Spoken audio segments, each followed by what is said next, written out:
Testing, testing, testing, testing.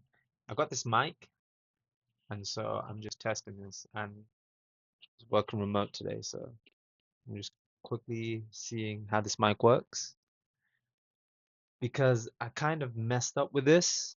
I basically bought this because I'm going to be doing a run soon. So I thought, oh, I'll put the mic on like my cap or something. So that way you guys can't hear the wind when it blows. Turns out the mic I got, no product placement here, but I ain't getting paid.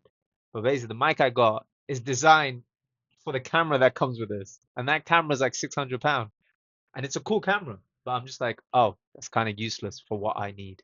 So we're gonna see how this goes. But unfortunately, I can't use it on my phone. So I can use it for these sort of recordings because I'm recording this through my laptop, but I can't use it on my iPhone because Apple have. You know what? I'm waffling. I haven't made a video in a while. Not that I ever promised you guys I would be consistent with this. I'm doing exactly what I did with TikTok, where I just made the videos and uploaded. But I've got something coming up, which is I'm doing a run, and I'm gonna do a few runs, but and this is like my sort of like swan song for like TikTok because I originally became popular on TikTok. Actually, so sorry. I mean, I stayed consistent with what I did. Was speaking about racial and social issues, but what I originally was like, what put my name in the door, I would say, was videos on forced marriage and domestic abuse. And so I'm kind of like done with social media. I've got no social media apps on my phone, and that's I mean like actual like I got rid of Pinterest, which was the final one, and TikTok. But obviously I'm gonna install them just to upload these. These are the final three videos I'll be doing, and that's it. And that's official. But with YouTube, I want to carry on because I actually do want to make like short documentaries. That's always been a dream, and I know I'm gonna do it. Um, So, and I actually want to go out and interview people. That's like something I've always wanted to do. I've always wanted to go out and like film people, talk to them and say, hey, can I speak to you about this or this? Just get their opinion on stuff. Um, but sorry, the run that I'm going to be doing is I don't want to give too much away, but it's for example, uh I've done a lot of research, and one thing we found, which it doesn't get spoken about a lot, is that victims of domestic abuse that live in rural areas, it takes them, they will have to travel 30 miles to get to the nearest shelter. And that's for women, by the way. Men, there's not enough shelters for men. There's actually not a lot of shelters for men. But for women, that's 30 miles. And when you think about it, imagine trying to travel 30 miles to get away from someone that's going to hurt you whilst carrying luggage and a child. Because 9 times out of 10, someone that's escaping domestic abuse will have a child with them. So the whole purpose of my run is that I'll be running 30 miles. Obviously, I'm not going to be carrying a kid or luggage, but the point is to show like if me, a young, fit, healthy guy, struggles to run 30 miles, imagine what a woman has to do whilst trying to escape death, essentially. And then the two other runs are going to be linked to two people and stuff like that. So I don't want to give too much away. But I've been training. I've been training for over a year for this, and if I'm being honest with you, I'm still not ready. Like, but I have to do it because it's something that I personally want to do. This is something for me. Um, I guarantee I'm gonna finish this recording and then I'm gonna find out that this thing wasn't picking up any audio or the audio has come from the camera. But as far as I'm concerned, I've set it up so that this is recording, but I know how these things go. Um, what's the other thing? The other thing is, wait, can you see the background clear? Because I'm trying to like, okay, you can slightly see the book on the side. Um, but yeah, nothing new to update. I've I've got into a better routine.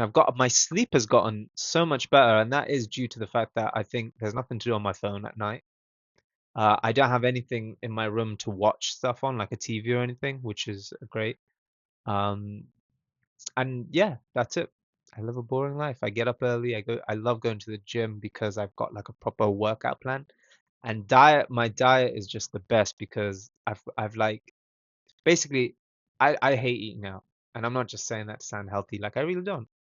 but I've started getting better at making stuff at home. For example, desserts was something I was never good at making, but I've made them like my own homemade milkshakes. I've got that like small portable Ninja blender. My milkshakes are like top tier now. And it's great because I'll put protein in it, so now it's like healthy milkshakes. Um, but yeah, I've started doing more like not benching, sorry, deadlifting, which is something I was always scared of doing on my own. And I've noticed that like I'm not afraid to ask people for help, and I've never have been. Like at the gym, it's like slightly intimidating when you're around these big people that just look angry, but the thing is they're focused. They're not angry. Their face is just like skull because they're focused. And you like you go, I'll go up to them and be like, hey, could you spot me, make sure my form is good? And they'll always say this, and they're like, oh yeah, you're fine. I'm not a professional. I'm like, you and that big ass bicep popping out of your leg, those quads and stuff, and you're saying to me you're not a professional. Um, yeah. So again, just a random short little vlog, but there'll be better. There won't be better content because I'm not. I'm telling. I promise you, I'm never editing. I'm not editing until I get to a point where there's more production, there's more money, and I can hire an editor. That's when you'll see some good quality stuff. Um, I think what like even when it comes to documentary making, I've made only one documentary in my life. It's like a short one. And even there was no editing. It was just clipping. It was just putting the clips together. And what I mean by editing is there'll be no like sort of like fancy subtitles or opening sequence. I love filming just raw. I just love getting footage and keeping it 100% real. And like um I'll tell you examples of like my favorite documentaries. There's Listen to Me Marlon by Marlon Brando. Um the director's name has escaped my head, is Steve something. Uh, Amazing. And it's because it's all real footage and audio of him. So they're not interviewed random people. It's him giving his own documentary essentially. And it's really clever. It's really clever. That was what really made me go, I want to make stuff like this. And there's no money in documentary making, which again I wouldn't mind. Um, what's the other thing? There was another one. It was Small Planet, and it's narrated by a British writer and actor. He does that IQ show on BBC. His name's escaped my mind, but anyway, he narrated it, but he didn't direct it. But it's just animals. It's a documentary about animals and how they survive in a small kingdom. And even that, I just thought this is incredible. This is storytelling, but it's factual, it's real, and it's raw. And that's what I've always loved. I've always loved being a storyteller, but I've always loved making it real and raw. I don't like sugarcoating things. And I think a good example of that would be is what happened to me on social media with the black women thing. Like when I look back now, I'm like, I'm actually glad that happened because A, it kind of changed my direction, but B, it was like that was real. And that is the reality of it. Sometimes you're gonna get it wrong, and that's okay. And then it builds you up if you think about it for an opportunity to make it better. And then when you do make it better, um, I think I've always learned that like you're hated for a certain amount of time unless your crime is hideous. You're hated for a certain amount of time, and you can redeem yourself if you choose to. And the best example would be is Jake Paul. Is that Logan? Yeah, sorry, Logan Paul. Logan Paul. Like the remember the YouTube video he did, and then boom, he made his comeback. And like, don't get me wrong, I know not everyone likes him, but he made a comeback. He made people forget that they hate him for a different reason now. I don't want to say too much about him because that man's on like he is on like his legal thing where he'll just sue you for just breathing wrong. Um, what else? Uh, but yeah, that's the whole point. That's what I want to do. I want to make like films and documentaries that are real, and that's always been my dream, and it really has. And I think I have to be grateful for TikTok because it allowed me to give myself that confidence and that voice. And yeah, I know what I'd call it. Actually, I'm not gonna say in case. Thing is, there's some haters that are watching me. They're not supporting, they're just watching. So if they're watching this right now, what are you saying? You saying them? But it'll be named after someone that I love, who's not with us anymore.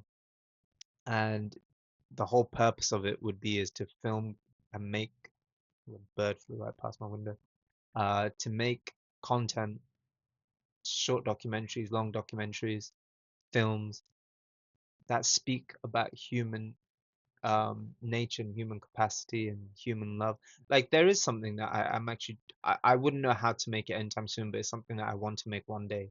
And that would be either a film or short documentary which I would want young boys to watch about the porn industry and about how much the porn industry has destroyed life in the West. Like it has altered so many young men's brains. And it's sad, and it's something that I fear one day when I have kids. Like if they the likelihood of them coming across it is very high. It's more of how much they'll get sucked into that world that scares me. And by educating and by talking about these things, we can prevent that. And the thing is, they're never going to stop that industry because it's $1 billion industry. At the end of the day, if it makes money, no one's going to stop it. That's why human trafficking is still a thing. But my story, obviously, with leaving home and stuff, that's something that I wouldn't let any other studio ever buy. That would be something I would have to make. I'd pull a Sylvester Stallone where it's like, I wrote the script, I'm directing it, and I'm starring in it. Uh, and this is the thing, like I don't think I'd make it anytime soon, my life thing, because I've had two offers from production people before that wanted to even write the script, wanted to buy the story off me, and I remember I followed my heart, and at the time I needed the money. I said no. Um, and that's just because I don't think my life is at that point yet where there is a success story yet, because there isn't. And I think also when the time is right, I would like to play my own father because I have to make sure the story's done justice. And also with my book, I'd want to self-publish that. I think, and I'm learning that now, like, oh, it is always best to do these things on your own. It's yeah, being self-employed is the goal. But no, to make these sort of films will be coming out of my heart. Again, there's no money in it, so it'll be me pouring more money and time and effort into it. But that would be what I want. Yeah, I've got a few not production, a few ideas that I've written out scripts. I've got five completed scripts. One which was about my life thing, which two studios wanted, but that was turned down, and they kind of then shelved me. I noticed they were a bit like, okay, whatever, he's done. Um, but it's just not time yet for that story. Same with the book thing. Like the publisher that I was working with, the direction they wanted me to take the book, it was like, I can just write this myself and self-publish it. Like for those of you watching that actually helped me when I asked for help with my debt, you showed me that okay, you guys are willing to help me. You see me at the bottom. So if I create something you wanted, imagine all the help I get with that. So that is the goal one day. And I do want to give back to the people that helped me. I'd love to be able to like create something which is tailored towards everyone that helped. And I know I will one day. I know I will. Inshallah. But yeah, I've got nothing else to say. I'm just slightly waffling. I'm actually really happy with this, but it's a shame. It works with the iPhone, but you have to buy an external not buy, sorry, you have to install an external app, so a third party app to use it, but it would only work with the back camera. So like when I'm going running, it'll be hard because there's no point flipping the camera over to film me. But we'll see. So let's see if imagine I recorded it. I'm holding it here, but the sound was over there and this just sounds off. So I apologize, forgive me. This was test footage, and I hope you enjoyed it. And I don't care if you like and subscribe, by the way, but your comments mean the world to me. I will say that. Also, you good?